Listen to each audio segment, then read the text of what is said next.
We have a trade to announce between the Montreal Canadiens and the Vancouver Canucks. We'll discuss the details coming up next. So welcome back to another video here at Top Shelf Hockey. As I mentioned, we have a trade just ahead of training camps getting ready to open here in the next day or so. Training camps, for the most part, are opening here on Wednesday. Players will hit the ice on Thursday, but still teams like the Canucks were trying to become cap compliant and get some things figured out ahead of the training camps getting open, or at least ahead of the season opening.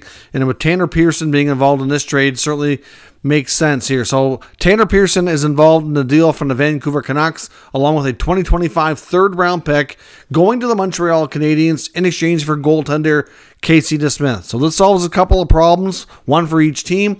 Tanner Pearson has missed a lot of time and had multiple surgeries on his hand. There was some thought and concerns his career could be over, but things did progress a lot better during this past offseason, and it was believed that he was going to be able to return and play this year, which is great for him. He still had a year left on his contract, making $3.25 million. So from that perspective, personally for him, it was great, but it created an issue for Vancouver that if he wasn't going to be on long-term injured reserve, they were going to be further in the hole cap-wise and had no choice but to move a salary.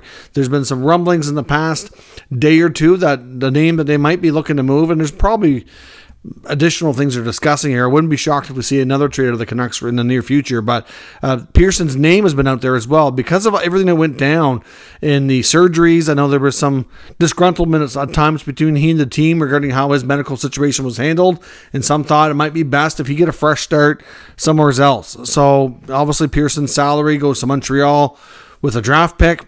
Casey DeSmith comes to Vancouver. Montreal had an extra goaltender after making that deal with the Penguins, where they were the third team in the Carlson trade. We knew that they likely had no intention of keeping Casey DeSmith, and they were going to turn that into another deal, which they've now done. They get themselves another forward and a pick involved.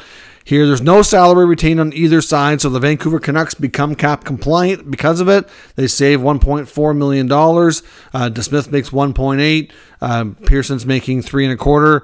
And, of course, we get the draft pick involved as well. So Montreal down a goalie. They're back to Montembeault and Allen for training camp, which is what we expect. Of course, they still have Caden Primo as well as the number 3. He does need waivers this year, so hard to say exactly if the Canadiens are completely done with their goaltending situation, but it certainly makes a big help having 4 down to 3. A lot easier to manage, and in the Canucks case, at least they're cap compliant. I thought they may go with Martin or Arthur Seeloves as the backup this year to Thatcher Demko.